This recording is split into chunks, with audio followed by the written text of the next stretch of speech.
City news पहुंचाएगा आप तक हर खबर।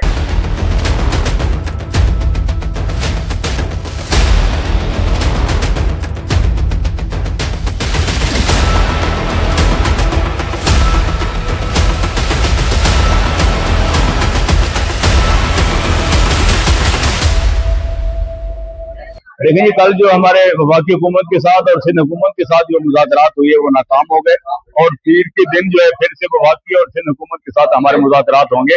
जो हमारे मुतालबात हैं सारे के सारे जायज हैं, आईनी हैं। हम वफाकी और सूबाई हुकूमतों से ये डिमांड कर रहे हैं कि तमाम तर हमारे मुतालबात जो वो तस्लीम किए जाए। जी, उन्होंने पहले भी आप लोगों से तहरीरी जो है वो दिक्कत बढ़त की है, उसके बावजूद मुतालबात नहीं मानेंगे। अब हम ऐसे गलत बयानी करने वाले मिनिस्टर के साथ हमारी बात नहीं होगी।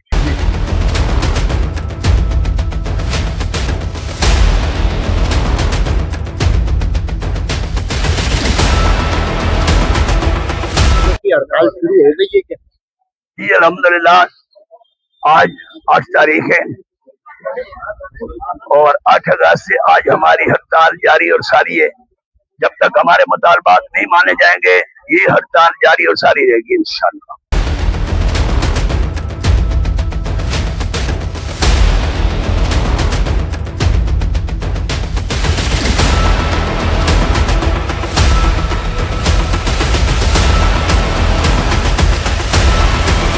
आज से आप लोगों की हड़ताल शुरू हो गई है। सुनने में आया कि जब तक गवर्नमेंट जो है आपके मुतालबात नहीं मानती आप हड़ताल पे रहेंगे, क्या कहेंगे? नहीं जी, इस दफा मुतालबात मानने की बात नहीं है। इस दफा जो जो इन्होंने नोटिफाई करके कानून में तरमीम की हैं उन तमाम को डी नोटिफाई जब तक नहीं करेगी गवर्नमेंट हम हड़ताल पे बैठे, हम अपना कारोबार बंद रखेंगे। सर पहले भी आप लोगों ने प्रेस कॉन्फ्रेंस की है, बहुत से मुजाहरे किए हैं, लेकिन गवर्नमेंट जो है बिल्कुल आप लोगों के मुतालबात मानने को तैयार नहीं है। आखिर क्यों? देखिए 8 दिसंबर की हड़ताल में हम 10 दिन हड़ताल पे रहे थे और हुकूमत ने आके हमसे मुज़ाकरात किए थे। कस्टम हाउस कराची में हमारी मुलाकात हुई, जूम पे हमारी मीटिंग हुई। उसके बाद हमसे तहरीरी मुआहदे किए।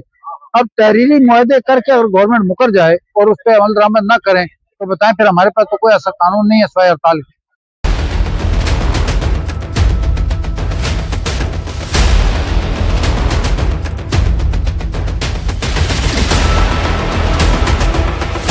देखें जी, कल हमारी मीटिंग हुई है वफाक से भी, सिंध गवर्नमेंट से भी, तो मंडे को भी हमारी मीटिंगें हैं। गुजारी है कि जितनी देर तक प्रैक्टिकल गवर्नमेंट सारी चीजें लागू नहीं करेगी मुल्क में और अमल दरामद नहीं करवाएगी उतनी देर तक ये हड़ताल जारी और सारी रहेगी। और ये दिसंबर से कई गुना ज्यादा मजबूत हड़ताल है। ट्रांसपोर्टरों में ज्यादा गम और गुस्सा भी पाया जा रहा है कि गवर्नमेंट उनको रिफ्यूज कर रही है और उनकी डिमांड पे क्यों नहीं अमल दरामद करवा रही। नहीं, गरीब तबका नहीं पिसेगा इसमें देखें, गरीब तबका नहीं पिसेगा। इंडस्ट्री है जो इस मुल्क में इंडस्ट्री वाले खून निचोड़ रहे हैं हमारे लोगों का, गरीब लोगों का। इंडस्ट्री को फर्क उनके मार्जिन में से मिनिमम ऐसी ना होने के बराबर चीज है जो हमारे पास आएगी। आगे मुल्क में गरीबों के साथ किसी और बंदे के साथ ऐसा कोई जुल्म नहीं है।